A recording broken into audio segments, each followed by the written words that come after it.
I'm gonna clap. Because apparently it's called a clap effect, not clap effect. Oh my gosh, clap sync. Clap sync. And you're like... I don't know if that's where we want to start. Welcome to our podcast, Edu-MEH-cation. I'm Heather. And I'm Kari. And this is our very first podcast. And it's been a challenge. It has been a challenge. And we're going to apologize off the bat because if you know us, you know we laugh all the time pretty much when we're together, and nothing has changed. We have just been laughing so hard. We're crying. So one of us was crying. We're not sad. We're just demented. Demented. That's what we are. Yes. We started this podcast this morning 4 hours ago. And how is it going? It's not gone super well, but as we said in our intro, we learn from our mistakes. We sure do. Yes. We're going to share a little bit about our setup today, and then also why we chose to even do this podcast. Yes. We hope you come back after the first one. We were going to tell you about ourselves and how we got here, and we are going to do that, but we thought we should tell you about just what our morning was. Oh my like. gosh, see, that's why my brain is so rattled. We share a brain, so you'll see that. Many times I won't remember something and she will say it before I even ask her because we share a brain. Yep, and vice versa. Which doesn't mean it's a great brain. We No. share one. Exactly. So oh my today, gosh. Kari, you got here about between 9:30 and 10. Yeah. And we got right to work. We did. No We messing had around. 2 microphones, one set up on each side so they'd be out of the way. Did more research than I ever thought I would about how to set up 2 microphones. And you can see how successful that was. Because we're down to 1 microphone. So we went from the microphone being off to the side and us just being able to sit and chat to now this, which exactly for right now, we're going to deal with it. Now we are recording the microphone on Audacity. Yep. And we're recording us through Kari's phone. And then our plan is to meld them together in iMovie. Exactly. I mean, sounds easy to sync them. We shall see. Well, if like you are I said, viewing this and hearing this, and our mouth is saying what you're seeing, and you'll then know we did it. Yes. And if you're not, just keep listening. Or just watching. close your eyes and imagine it's just an audio podcast. Exactly. Because it might turn into that. Introduce. This first podcast is just going to be us introducing ourselves, how we met, and how we got here. Honestly. Yeah. And that'll be it because it's podcast number 1.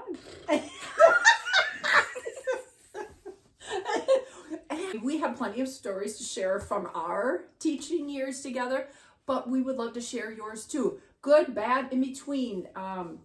Please send us anything to edumehcation@gmail.com. And we will always keep the stories anonymous. We promise that. But we do know there's going to be some stories that are negative, and we want to make sure that we protect everybody involved in those stories. So always anonymous. Yep. When did you start teaching? I started teaching in 1995. That was where I have a minor in Spanish, and I ended up teaching kindergarten morning class. You know, I definitely had some behavior challenges, but then the afternoon class, every child except one spoke Spanish. And so I even had to do my conferences speaking Spanish, but I learned, I got through it. Yeah. And I said, it's your own fault for minoring in Spanish. True. Don't minor in Spanish if you don't want to teach Spanish. Here's our first message. Okay. That's and then I'm like, okay, I missed home, Minnesota, and so came back to Minnesota and Taught in Rochester again, and then came up to the cities. Oh, I didn't know you went to Rochester again. We've known each other almost 25 years, and it amazes me anytime I hear new information from Kari. Right. I did not know you went from Chicago back to Rochester. I know it. I don't mean to hide things, but I just... Well, that's such a serious thing for you to hide. It may affect our relationship. Exactly. Okay. Oh. And then when did you end up at your school? So, I don't, you know. yeah.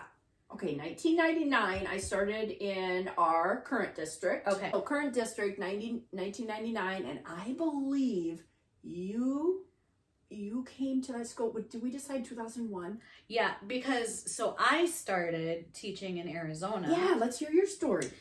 Thanks. Oh, yeah. I started teaching in Arizona. Before I really even had my degree, I was in my last year of schooling, and right before I even did student teaching. And they had such a need for teachers at the time that they hired me to teach kindergarten. So I taught kindergarten without a degree at the time, which was unheard of back then. Oh, yeah. That was in 1996 or 7. I'm not quite sure. 96, yeah. Okay. And then moved back here. I started teaching here like within hours of you, right? In our district. Oh, yes. We found that out. Yes. So 1999, within hours. I think I have a couple more hours of seniority than you. I mean, you are wiser. I think I got hired a couple hours before you. So then I taught in our district at a different school than you. Yep. For 4 or 5 years in first grade. And then came to the same school you were at in, we think, 2001. But we had what they call collapsible walls between our rooms. And you and I both just got to know each other really well, became good friends right away. Yeah. And had conversations about, by that time we had been teaching like 5 years. Yeah. And we were already feeling burnout. Right? I mean, we were 5 years into it. I remember us having conversations about how we didn't know if we could continue. Right.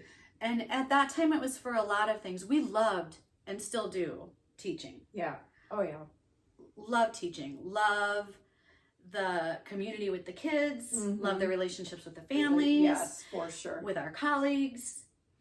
What was burning us out wasn't our actual job inside the classroom as much as other things around. So we made the decision at that time to see what it would be like to open our wall. Yes, and I think we started teaching math together. Right, and that was probably, we taught for a year and then we slowly started opening the wall. I think that's what it was. The second year. Yep, that second year. So we taught math, sounds right. I think it was, and then you knew chess, and you taught me how to play chess, and so then we taught our classes together. So we were teaching second grade. I don't remember if we said that. This is how our podcast will be. Yeah. You have to follow our scattered brains. It's going to be fun. And it's probably going to only get worse. Okay. And then I think we kept doing math, just our math lessons together, opening that wall. Yeah. And then we decided we want to team teach or co-teach or whatever you want to call it.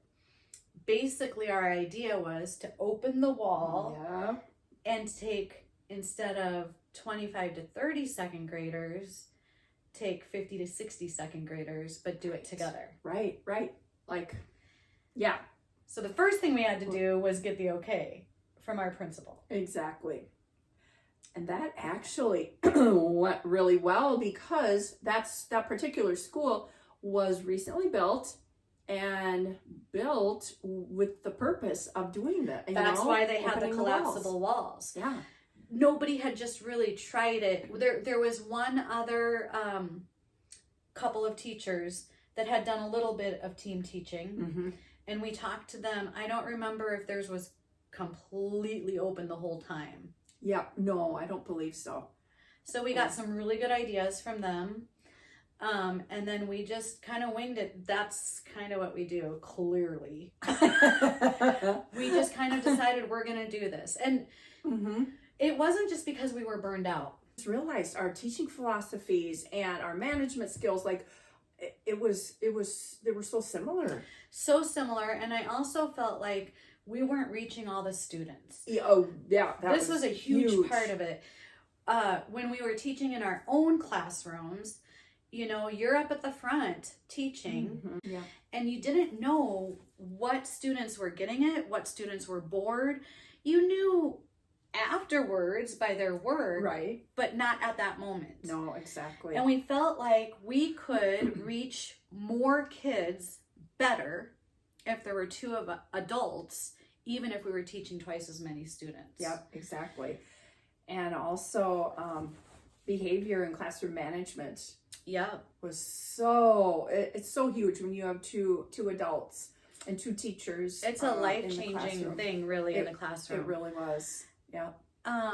So that's what we did. We decided to open our wall and teach for 18 years together, 17 years together. I believe it was. 17 years. We that is so crazy. Taught a double class of second graders for 17 years, and it was amazing. Yeah. And the only reason it stopped was because Kari told me she was moving. Well, we thought we were. Oh, gosh. And so, yeah, an opportunity came up for me, and I knew she was moving, so I took that opportunity. And then she didn't. We didn't move. And then she had that opportunity, and then I had to teach as a single classroom teacher. I mean, consequences, right? There's consequences to your decisions. I had to be a single teacher. Consequences for both of us. Right. I don't regret. I really enjoyed the last couple years as far as trying something new and that type of thing. And now we're both doing different things. Yeah. You know. So I left teaching. Well, this is the second year for me out of the classroom. I'm still in education, and Kari is still in education in the school system. So we're still both very much involved, but we're not team teaching together anymore. Right. So that is kind of where we're coming from. And we have lots of stories, really funny stories. Well, we think they're funny, but also a lot of concerns. Yeah. Yeah, for sure. And that's why we invite you to be a part of this podcast and just share some of those concerns. And we will, we'll definitely come up with some of the topics, start on those, and we look forward to seeing where this is going. We do. Yeah. We're excited to just see, is this something people want? Is it something that can be beneficial or helpful or not? And maybe it's not, and that's okay too. We're having so much fun just collaborating again together. We were saying, if nothing else, it's just fun for you and I. Yes, exactly. Just to be back together and get to do something creative. Right. But we hope maybe that it's something more people are interested in. And so we hope that you will send us your stories and your ideas. Send us funny things. Send us frustrating things. Send us things that you think are real problems. We promise to do the research so that our podcasts can be educational, but also just getting the thoughts and ideas out there for everyone. Our podcast will be, to start, about 20 to 30 minutes and build from there. Our plan is every 2 weeks to do a new podcast. Yeah, so we'll have to see. God, if we have lots of content coming through, we're going to be busy. We hope so. Yeah. We hope this becomes something that is enjoyable for you too, and something that you look forward to. Yep, and Mrs. Ufta and Mrs. Funkelstein, One of us enjoys them way more than the other. Oh dear. So, kind of changing topics a bit, but Mrs. Ufta and Mrs. Funkelstein, they first came to substitute at the school where we team taught, and it was Halloween. I don't think neither one of us were dressing up. Well, I was pregnant. Yes, the first year we did this. And so we were trying to keep it kind of simple, and we just came up with the idea of substitute teachers. Yes. Who, the first year... Did we just wear wigs or something? They were like rubber wigs. Wigs. They don't look at all like what Miss Ufta and Funkelstein have morphed into. Oh my gosh, no. And but that was our first year. You know, we could share sometime, but yeah. And that wasn't even the first year together, was it? No. Because you were pregnant. Yep. And I think probably the year after we decided we found my mom's old wigs that she used to wear, because that was a cool thing to wear wigs back when she first taught, I think. And I'd like to go back to that someday. Like, she didn't need to wear wigs. She chose to wear wigs. I think that's what she told me. Isn't that interesting? Yes, it is. But okay, we can ask Mom Dan. So, yes, you found wigs and clothing that your mom wore when she taught too. Right. And that's the same clothing that Mr. Funkelstein wore. So that doesn't say, or that says a whole lot of beautiful things about my mom's style or lack of. No, that's so going in. No. Love you, Mom. Okay, but yes, so Kari found a lot of the costume, but it got big pretty fast. It did. Probably a couple years almost as big as their butts. Exactly. Yes. Because I think the year we went full on costume, or that's when we named each other. Which happened on the spot as the students. So the students came in, and then that morning we were doing our morning announcements, but we had to introduce who we were, and we were playing that we were true, real substitutes. Right. Remember, it's second graders. A lot of them thought that we were real substitutes. Yeah. And so we get to the front, and they asked our names, what are your names? You named me Mrs. Ufta on the spot, which is amazing. It is. Except I wasn't prepared.